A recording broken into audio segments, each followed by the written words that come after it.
नमस्कार सगळ्यांना। आजचा दिवस मी स्किन केअरने सुरू केला कारण मला माहीत होतं की आजचा जास्तीत जास्त वेळ मी स्वयंपाकघरातच घालवणार आहे। आज मी दिवाळीचा खास फराळ म्हणजे चिरोटे बनवणार आहे। काल मी चिवडा केला होता आणि आज चिरोट्यांची पाळी आहे।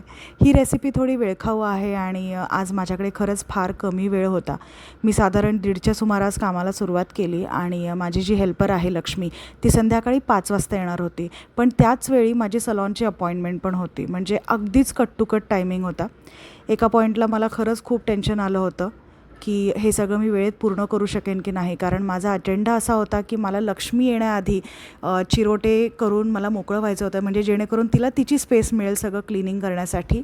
पण तसं झालं नाही। लक्ष्मी आल्यानंतर तिने चिरोटे टेस्ट केले आणि तिला ते खूप आवडले। मग मी तिच्यासाठी पण थोडे डब्यात पॅक करून दिले आणि त्यानंतर लगेचच माझी ब्युटिशियन आली, म्हणून मी सगळं तसंच सोडून ब्युटी ट्रीटमेंट करून घेतली, कारण त्यांची पण एक ठरलेली वेळ असते। मग ती गेल्यावर मी पुन्हा स्वयंपाकघरात गेले, सगळं आवरलं आणि चिरोटे नीट डब्यात भरले, कारण उद्या मला ते घेऊन कांदिवलीला जायचं आहे। दिवस खरंच खूप धावपळीचा आणि थकवणारा होता, पण शेवटी सगळं पूर्ण झाल्यावर खूप छान वाटलं। जर तुम्हाला हा व्हिडिओ आवडला असेल तर लाईक करा, कॉमेंट करा, शेअर करा आणि माझ्या चॅनलला सबस्क्राईब करायला विसरू नका। काळजी घ्या।